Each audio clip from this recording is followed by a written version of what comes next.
எல்லாம் வல்ல இறைவனின் அருள் கருணையினால் இங்கே அருள்மிகு வழிகாட்டும் மாளிகைப்பாறை கருப்பசாமி திருக்கோயிலுக்கு வருகை தந்திருக்கிற எல்லா பக்தர்களுக்கும் நமது திருக்கோவிலில் நடக்கிற அருள் நிறைந்த காட்சிகளை எல்லாம் யூடியூப் சேனல் மூலமாக உலகமெங்கும் பார்த்து தனக்குள்ளே பிரார்த்தனை செய்து கொண்டு இருக்கிற எல்லா பக்தர்களுக்கும் உங்கள் அனைவருடைய எண்ணங்களும் நிறைவேறி என்னாலும் நீங்களெல்லாம் ஆனந்தமாக வாழ வேண்டும் என்று சொல்லி உங்களுக்காக பிரார்த்தனை செய்து கொள்கிறேன்.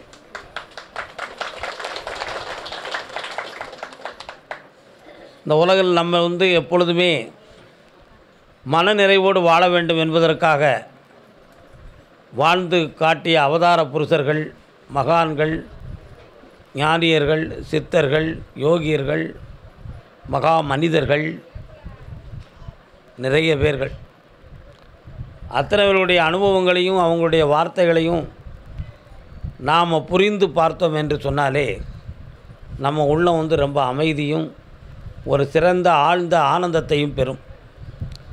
நம்மிடம் இருக்கின்ற குறை எது என்பதை நமக்கு சுட்டி காட்டுவதற்கு அது ஒரு சான்றாக மலரும். நல்லதை சொல்லி நன்மை புகட்டியது வீரகாவியங்களிலே ராமாயணமும்,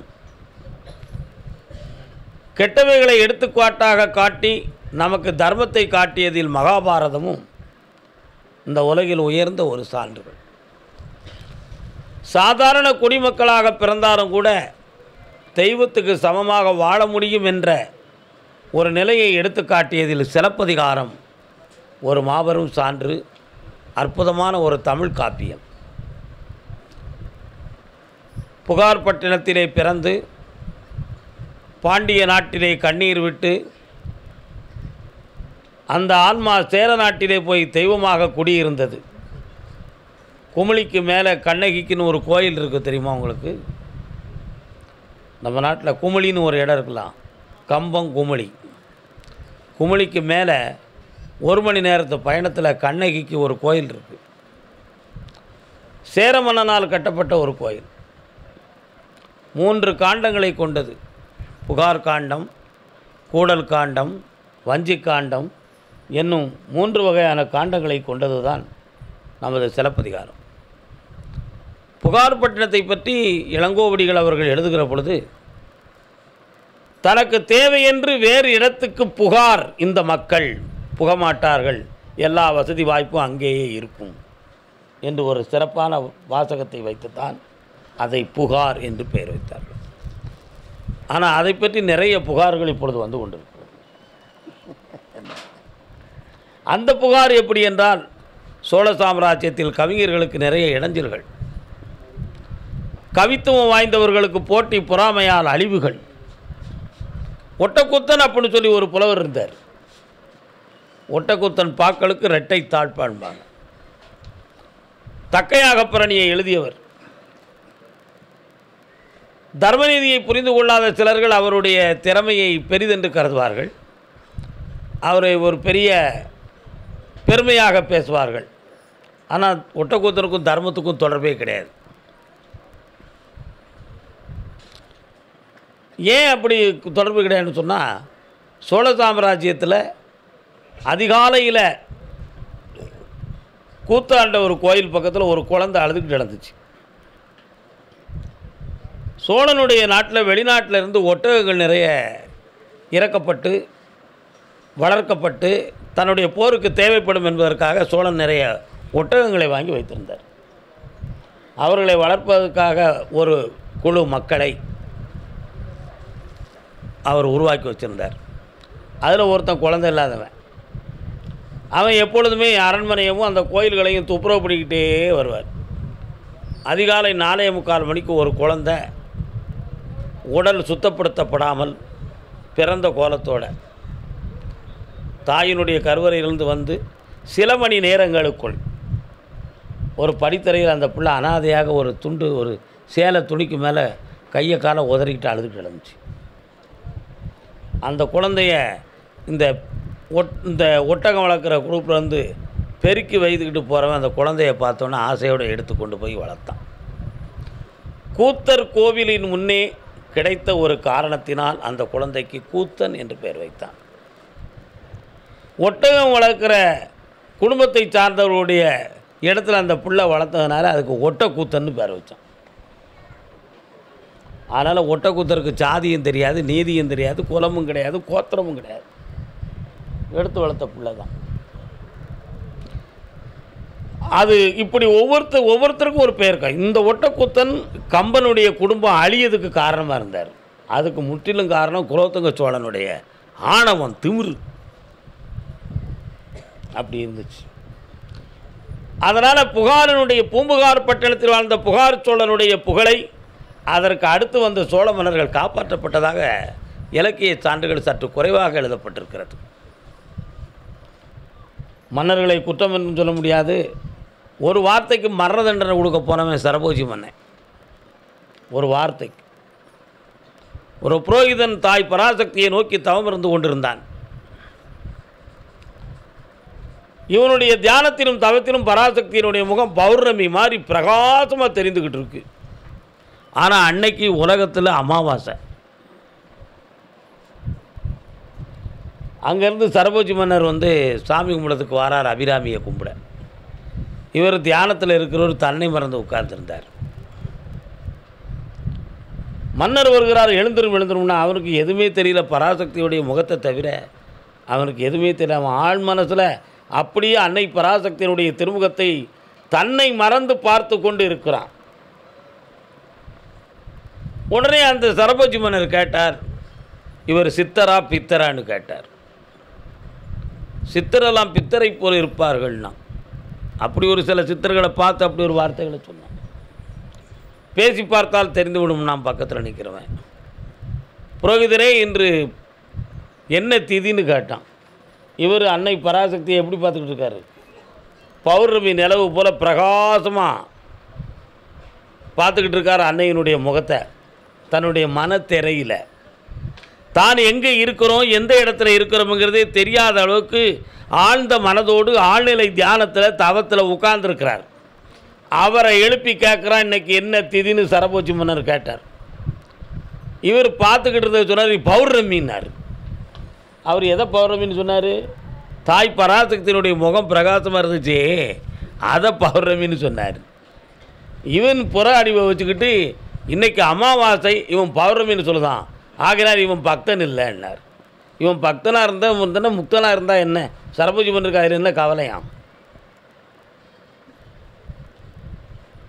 ஒழுங்காக சொல்லும், இன்று பௌர்ணமி என்றார், இன்று நிலவு உதிக்குமா அப்படின்னு கேட்டார். இப்பொழுதே நிலவு நமக்கு இவர் சிந்தனை, நம்ம நிலவு தானே பார்த்துக்கிட்டு இருக்கோம், இன்னும் மாலை வரை அது இரவு வரை அது இருக்கத்தானே செய்யும், இதில் நம்ம என்ன போய் சொல்கிறது, உதிக்கும் அப்படின்ட்டார். உண்மையே சொல்ல, உதிக்கும் உதிக்கும் போடா அப்படின்ட்டார். பேசுகிறவன் யார் எவருன்னு தெரியலை. உடனே கோபம் வந்துருச்சு. போடான்னு சொன்னதுக்கு இவனை தியானம் கலைந்தவுடன் எழுத்து வாருங்கள், இன்று மாலைக்குள் நிலவு உதிக்கவில்லை என்றால் இவனை அக்கினியில் இறக்கி மரண தண்டனை கொடுக்கணும்னார். அவன் மரண தண்டனை கொடுக்கக்கூடிய அளவுக்கு குற்றமாக செஞ்சுருந்தார். அவர் குற்றம் செய்யலை. போடான்னு சொன்ன ஒரு வார்த்தைக்கு மரண தண்டனை அப்படின்லாம் சர்வாதிகாரத்தையும் ஆணவத்தையும் கையில் வைத்துக்கிட்டு ஆடியவர்கள் மன்னர்கள். அதுலேயும் சோழ மன்னர்கள் நிறைய இருந்தாங்க. ஒரு வார்த்தைக்கு மரண தண்டனை சொன்னால் அர்த்தம் என்ன? அதனால்தான் மக்களாட்சியில் மன்னிக்கும் குணம் வேண்டும் என்பதற்காக மன்னராட்சி வேண்டாம், மக்களாட்சி வேண்டும் என்று நாம் இன்றைக்கி ஜனநாயக நாட்டில் இன்றைக்கி உட்கார்ந்துருக்கோம். எல்லோரும் இந்நாட்டு மன்னர் என்று சொன்னான் பாரதி. ஆனால் அப்படி வாழுதமோ வாழலையோ, ஒரு நாள் மட்டும் நம்ம எல்லாரும் மன்னர்கள் தான். இன்னைக்கு தேர்தல் அன்னைக்கு மட்டும் தேர்ந்தெடுக்கிறது நம்ம தானே. அந்த ஒரு நாள் ஒரு மணி நேரம் நாம் தான் அரசன். யாருக்கு ஓட்டு போட போகிறோம், யாருக்கு என்ன செய்ய போகிறோம் கூட. அதனால தான் எல்லோரும் இந்நாட்டு மன்னர். அதுக்கு அடுத்த வாரத்தை நமக்கு தேவையில்லை. அன்று ஒரு நாளாவது ஒரு மணி நேரமாவது நம்ம மன்னராக இருந்துட்டோம். என்ன மனது மாறுறதும் மாறாதும் அவர் ஒரு இஷ்டம், அதுக்கு நமக்கு என்ன இருக்குது? அது நம்ம சப்ஜெக்ட் கிடையாது. ஆனால் அன்னைக்கு மட்டும் மனிதனுடைய முழு உரிமை காக்கப்படுகிறது, அந்த முழு உரிமை சாட்டப்படுகிறது. அன்று மட்டும் அந்த முழு உரிமை பெருக்கப்படுகிறது. இந்த சரபோஜி மாதிரி ஒரு ஆணவம் பிடிச்ச ஒரு மன்னன், தர்மம் செய்யாத ஒரு மன்னன் இருந்தான். ஆனால் சரபோஜி நிறைய தர்மம் செஞ்சவர். இந்த கோபம் மட்டும்தான் அவர்கிட்ட இருந்துச்சு. ஆனால் நிறைய தர்மம் செய்தார். இன்று சரஸ்வதி மகாலை சோழப்பு நாட்டிலே கட்டி வைத்து நம்மளை கும்பிட வைத்த பெருமை சரபோஜி மன்னனை சாரும். ஒரு காலத்தில் இந்திய நாட்டில் இருந்த தனி பொக்கிசமாகிய ஏட்டு சுவடிகளையும் ஞான சுவடிகளையும் வைத்திய சுவடிகளையும் பிரிட்டிஷ்காரர்கள் கவர்ந்து செல்லுகின்ற நேரத்தில் தட்டி நிறுத்தி ஆற்றங்கரை காவிரி பூம்பட்டினத்தின் ஆற்றங்கரையினிலே அந்த பிரிட்டிஷ்காரர்களை நிறுத்தி தன் இந்திய நாட்டின் பொக்கிசங்களையெல்லாம் ஏட்டுகளையெல்லாம் எடுத்து கொண்டு வந்து காத்து இன்று சரஸ்வதியினுடைய ஞானம் என்று அந்த மகாலை உருவாக்கிய பெருமை சரபோஜி மன்னனை சாரும். மாட்சியும் உண்டு, வீழ்ச்சியும் உண்டு. மாட்சியை எடுப்போம், வீழ்ச்சியை தடுப்போம். அது மனிதனுடைய இயல்பு. அதனால் சரபோஜி மன்னருக்கு அப்படி ஒரு பெருமை வந்து உலகில் உண்டு. அவர் இல்லைன்னா நம்முடைய ஏட்டுச்சுவடிகள் இன்றைக்கி கிடைத்திருக்கிறாரு. அந்த ஏட்டில் உள்ள தத்துவங்கள் கருத்துக்கள் எல்லாம் நமக்கு வந்து கிடைத்திருக்காது. அதை வச்சு தான் நமக்கு இன்றைக்கி ராமாயணம் அது எதுன்னு நம்ம பாடுறோமே, இது எல்லாமே நமக்கு கிடைத்தது அங்கேருந்து கிடைத்தது தான். அதனால் அவர் காப்பாற்றப்படவில்லைன்னா அதெல்லாம் என்றைக்கோ ஆற்றுலையோ அல்லது ஏரோப்ளேன் மூலமாகவோ கப்பல் மூலமாகவோ நம்மளை விட்டு என்றைக்கோ அடித்து செல்லப்பட்டிருக்கும். அதை காத்த ஒரு பெருமை சரபோஜி மன்னனை சாரும். அதனால் தர்மமும் அவர்கிட்ட இருந்துச்சு, இந்த மாதிரி கோபமும் இருந்துச்சு. கோபம் உயிரை கொள்ளக்கூடிய அளவுக்கு இருந்தால் அது யாராலும் ஏற்றுக்கொள்ள முடியாது என்பது உண்மையாகும். குற்றம் செய்தவனை திருத்துவதற்கு மனிதனுக்கு உரிமை, அழிப்பதற்கு யாருக்கும் உரிமை கிடையாது. அது சட்டத்தின்பால் சென்று பேசுறதுக்கு நமக்கு உரிமை கிடையாது. இது மனிதனுடைய ஒரு தத்துவம் தான். எதற்கு என்ன தண்டனை என்பதை வந்து லோகாயவாதத்தில் சட்டத்தின் பூர்வமாக நிர்ணயிக்கப்பட்டதை யாராலும் மறுத்து பேசவும் முடியாது, மறுக்கவும் கூடாது. அப்படி ஒரு நிலை இல்லை என்றால் மனித உலகம் திருந்தவும் செய்யாது. ராவணனை போல் குணம் கொண்ட மனிதர்கள் இந்த பூலோகத்தில் எண்ணில்லாதவர்கள் இருக்கான்.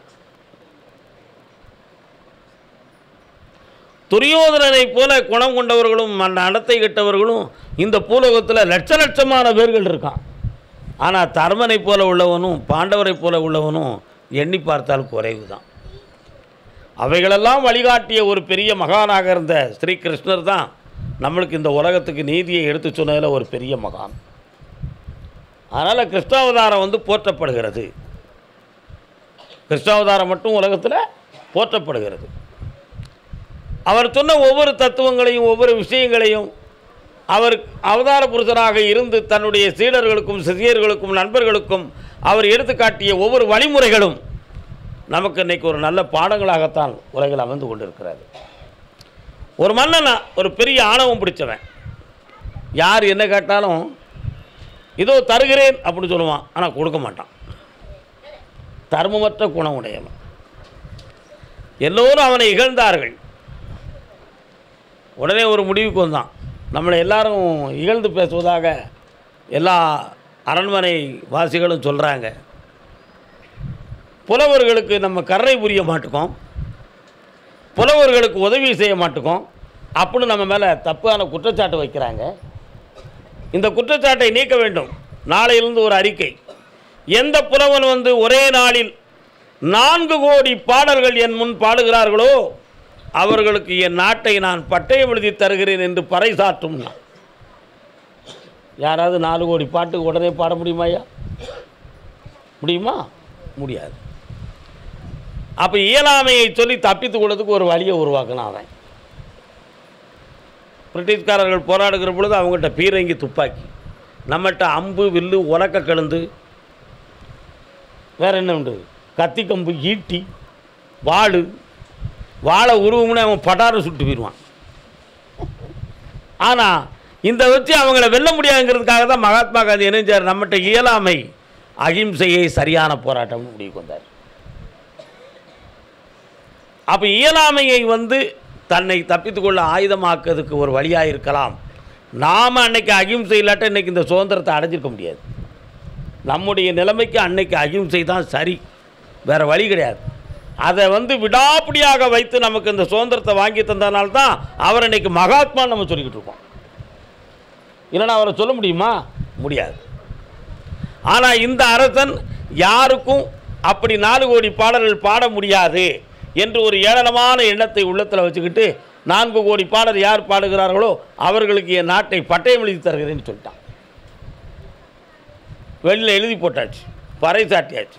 அந்த வழியே எம்பெருமான் முருகப்பெருமானின் அருளையும் ஞானத்தையும் பெற்ற தாய் அமைதி ஔவை அம்மாள் அங்கேருந்து வந்துக்கிட்டு இருந்தாள். ஔவையார் அந்த பறைசாட்டியதை கேட்டாள், எழுதியிருப்பதை பார்த்தாள். தர்மமே இல்லாத அரசன் நாட்டை தர்மமாக கொடுக்க போகிறான். யாராலும் 4 கோடி பாடல்கள் பாட முடியாது என்றல்லவா நினைத்து விட்டான். இவனுடைய செருக்கை அழிக்க வேண்டும், தர்மம் என்றால் என்னென்பதை நாம் உணர்த்த வேண்டும் என்று நினைத்து சபைக்கு சென்றாள். மன்னா, நீ பறைசாட்டியது உண்மையா அல்லது மக்களை ஏமாற்றுவதற்கு பொய்மையா என்று கேட்டாள். உண்மைதான் தாயே, உண்மைதான். இதோ சபையோர்கள் முன்னே 4 கோடி பாடல்களை நான் பாடிவிட்டால் நாட்டை எனக்கு தந்து விடுவாய் அல்லவா? ஆமாம், சத்தியமாக தருவேன்னா. சபையோர்களே, நீங்கள் தான் சாட்சின்னா. 4 கோடி பாடல் பாடுகிறேன் கேள்னு சொன்னான். அருமையாக சொன்னான். மதியாதார் முற்றம் மதித்து ஒரு கால் சென்று மிதியாமை கோடி பெறும். 1 கோடி பாட்டு முடிஞ்சு போச்சுப்பா. 1 கோடி முடிஞ்சு போச்சு. உண்ணீர் உண்ணீர் என்று ஊட்டாதார் தன்மனையில் உண்ணாமை கோடி பெறும். சாப்பிடுன்னு சொல்லாதவன் வீட்டில் சாப்பிடாமல் இருக்கானே, அவன் இருக்கிற மனத்தன்மை 1 கோடி புகழை தரும்னு கேட்டான். அப்போ 2 கோடி முடிஞ்சு போச்சு. கோடி கொடுத்தும் குடி பிறந்தார் தம்மோடு கூடி வாழ்தல் கோடி பெறும். 3 கோடி ஆகிடுது. கோடி பணம் கொடுத்தனாலும் சரி, நல்ல ஒழுக்கம் உள்ளவனோடு சேர்ந்து ஒழுகுதல், வாழுதல், நன்னடத்தையை புரிதல் கோடி பெருமை பெறும். 4 கோடி 3 கோடி முடிஞ்சு போச்சு. கோடானு கோடி கொடுப்பினும் தன்னாக்கு கோடாமை கோடி பெறும். அர்த்த வார்த்தை ரொம்ப அர்த்தமாக சொன்ன, அவனையும் அடிக்கிறது மாதிரி. எத்தனை கோடி செல்வம் கொடுத்தாலும் சொன்ன வாக்கு தவறக்கூடாது, நாக்கு கோடாயிடக்கூடாது, நாக்கு கோணிடக்கூடாடா. அருமையாக கொடுத்தா நாக்கு கோடாமை கோடி பெறும்.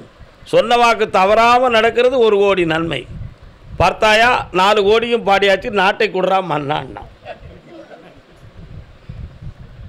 வேறு என்ன செய்ய முடியும்? ராஜா எழுதி கொடுத்தாரு. உடனே அரியணையில் போய் உட்கார்ந்தான். அன்புசால் மக்களே, இதுவரை உங்கள் மன்னன் தர்மம் செய்ததாக நீங்கள் யாரும் அறிந்ததில்லை. அதுக்கு வட்டியும் முதலும் சேர்த்து தர்ம தேவதை இந்த நாட்டையே தர்மம் கொடுத்து விட்டாள். ஆகையினால் இப்பொழுது நான் ஒரு பெரிய தர்மம் செய்ய போகிறேன். என்னென்று கேளுங்கள். இந்த மன்னன் திருந்தி விட்டான், இவன் நல்ல வழிக்கு வந்து விட்டான் என்பது அவன் இந்த நாட்டை எனக்கு கொடுத்த தர்மத்தை வைத்து உணர்த்தப்பட்டது. இப்பொழுது இந்த நாட்டை மீண்டும் அவனுக்கு நான் தானமாக கொடுக்கிறேன். இனிமேல் அவன் நீதியாக நடக்க வேண்டும், தன்னலமற்றவனாக இருக்க வேண்டும், இந்த தரணி புகழ் வரை அவன் வாழ வேண்டும். யார் கேட்டாலும் என்னென்று கேட்டாலும் இல்லை என்று சொல்லாத இதயம் படைத்தவனாக இருக்க வேண்டும். மக்களுடைய துயரத்தை தன் துயரென்று உணரக்கூடிய தூய மனம் படைத்தவனாக இருக்க வேண்டும் என்று வாக்கு கொடுத்து நாட்டை கொடுத்தான். தமிழ்நாட்டினுடைய பெருமை, தமிழகத்தினுடைய பெருமை இதெல்லாம் நம்முடைய இலக்கிய சான்றில் இப்படிலாம் இருக்குது. தர்மத்தை பற்றி சொல்லும்பொழுது கர்ணனை பற்றி சொல்லுவாங்க. கர்ணன் நிறைய தானம் செஞ்சுக்கிட்டு இருந்தார். உடனே சகுனிக்கு ரொம்ப தாங்க முடியலை. துரியோதனா, இப்படி கர்ணன் தர்மம் செஞ்சுட்டு போனான்னா உனக்கு ஏதுடா மரியாதை? அந்த தானத்தை நீ நிறுத்திட்டு நீ செய்யறதுக்கு ஆரம்பிச்சிரு அப்படின்னு சொல்லிட்டார். சரிண்ணா, கர்ணா நீ தானம் செய்யக்கூடாது, இனிமேல் நான் செய்கிறேன். உடனே துரோணாச்சாரியார் முதல் பீஷ்மர் வரை எல்லோரும் எழுந்தார்கள். துரியோதனா, நீ தானம் செய்ய போகிறாய் என்றால் ஒரு நிபந்தனை. என்ன? கேட்பவருக்கு இல்லை என்று சொல்லாமல் முகம் கோணாமல் கொடுத்து விட வேண்டும். எப்பொழுது இல்லை என்று சொல்லுகிறாயோ, எப்பொழுது முகம் கோடுகிறாயோ அப்பொழுது நீ தானம் செய்வதை நிறுத்திவிட வேண்டும். சரின்னு சொல்லியாச்சு. துரியோதனன் தர்மம் செய்யறதுக்கு தானம் செய்யறதுக்கு ஒத்துக்கிட்டான். கர்ணன் அமைதி அடங்கிட்டான். தானம் செய்ய போகிறேன் என்ற செய்தி கேட்ட பிறகு வானம் புயல் மழை அடித்தது மாதிரி கடினமான மழை, இப்போ 4 நாள் அடிச்சுக்கிட்டு இருக்க, இந்த மாதிரி மிக கடினமான மழை. அந்த நேரத்தில் ஒரு ஏழை புரோகிதன்,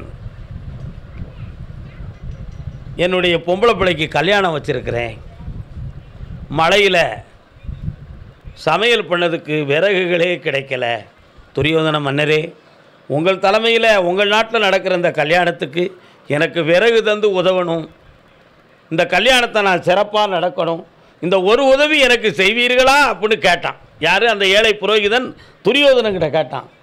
அரசன் துரியோதனன் பெரிய அறிவாளியாச்சே, மழை வெறித்த பின்பு கல்யாணத்தை நடத்தும், அது சரியாக இருக்கும்னா. இவன் என்ன கேட்க வந்தான்? விறகு கேட்க. விறகு கேட்க வந்தால் விடை இதுவா? கல்யாணத்தை நிறுத்தலாமா? முகூர்த்தம் தவறலாமா? சாஸ்திரத்தின் இழிவல்லவா? தர்மத்தின் விளக்கம் இதுவே அரசே அப்படி கேட்டான். என்னையவா எதிர்த்து பேசுகிறான்? என்ன துரியோதனை எதிர்த்து பேச என்ன நடக்கும்? தூக்கி தூர எரிஞ்சிட மாட்டானா? உடனே புரோகிதர் கண்ணீர் விட்டு போனார். பெரியவர்கள்லாம் வந்தாங்க, துரோணாச்சாரியார், பீஷ்மாச்சாரியார், கிருபாச்சாரியார். துரியோதனா, தர்மம் நீ செய்வதற்கு இலக்கணமற்றவன், தானத்தை எல்லோரும் செய்துவிட முடியாதப்பா, தர்மத்தை எல்லோரும் செய்துவிட முடியாதப்பா, உயர்ந்த எண்ணமும் தெளிந்த அறிவும் மனசாட்சி மிகுந்த பரந்த மனப்பான்மையும் தயாள குணமும் தயவும் இருப்பவன் மட்டும்தான் இந்த உலகத்தில் தர்மம் செய்ய முடியும். அப்படி என்றால் கொடுத்த பிறகு உள்ளத்துக்குள் நொந்து கொண்டு இருப்பான். அவனுடைய தர்மம் ஒரு பொழுதும் புண்ணியம் கொடுக்காது. ஏசி இடலின் இடாமையே நன்று, எதில் பேசும் மனையாளின் பேய் நன்று. கொடுக்கறதுக்கு முன்னால் பேசுவதும் கொடுத்த பின்பு நொந்து கொள்வதும் தர்மம் செஞ்சதுக்கே அர்த்தமில்லாத செயல்டா. ஆகையினால் துரியோதனா, தானத்தையும் தர்மத்தையும் நிறுத்தி விடுனா. உடனே அது உடனடியாகவே கர்ணனுக்கு மாற்றப்பட்டது. கர்ணா, வழக்கம் போல் நீ செய்வாயா? அதே புரோகிதர் கர்ணங்கிட்ட போனார். பரம்பொருளே, தானத்தின் குடை வெள்ளலே, தாங்களே தானம் செய்ய பிறந்தோம் என்பதை ஞானத்தின் மூலமாக அறிந்தேன். விடிந்தால் என் மகளுக்கு திருமணம், விடாத மழை அடாது பொழிது கொண்டு இருக்கிறது, வேண்டும் எனக்கு விறகு தருவீரா அப்படின்னு கேட்டான். உடனே உட்காருங்கள் புரோகிதர் என்னார், உட்கார சொன்னார். பணியாட்களை, சேவகர்களை இங்கே வாருங்கள்னார். நமது பழைய அரண்மனையில் இருக்கக்கூடிய தூண்களை எல்லாம் வெட்டி விறகாக விற்க கொடுங்கள், தவறாமல் மூர்த்தம் நடக்கட்டும்னு சொல்லிவிட்டான். தூண்கள்லாம் வெட்டதுக்கு புறப்பட்டாங்க. மழை நின்றுச்சு, வெயில் அடிக்க ஆரம்பிச்சிடுது. இருந்த விறகெல்லாம் காஞ்சிரும். வீணாக அரண்மனையை அழிக்க வேண்டாம் ஐயனே, உன் தயாள குணத்துக்கும் தர்மத்துக்கும் வானகமே இறங்கிவிட்டது, பூமியெல்லாம் செழித்து முடிந்து விட்டது. இனி நடக்கும் இந்த கல்யாணம் புன்னகையோடு உன் புகழ் இந்த உலகம் உள்ளவைக்கு ஒய்க்கும் என்று சொல்லி வாழ்த்தினான். அதுதான் தானத்தின் பெருமை, அதுதான் தானத்தின் பெருமை. அப்போ இன்னார் தான் தானம் செய்யணும், இவன் தான் தர்மம் செய்யணும், பகவான் தர்மமாக அவன் தலையில் எழுதி வந்தால் தான் அது நடக்குங்கிறது உணர்த்தப்பட்ட உண்மை. ஆசைப்பட்டு செஞ்சு நடக்குமாயா? நடக்காது. அதுக்கு மனசு வேணும். ஆண்டவனை அடைவதற்கும் மனசு வேணும், தர்மம் செய்ய மனசு வேணும், பிறரை ஏற்றுக்கொள்ள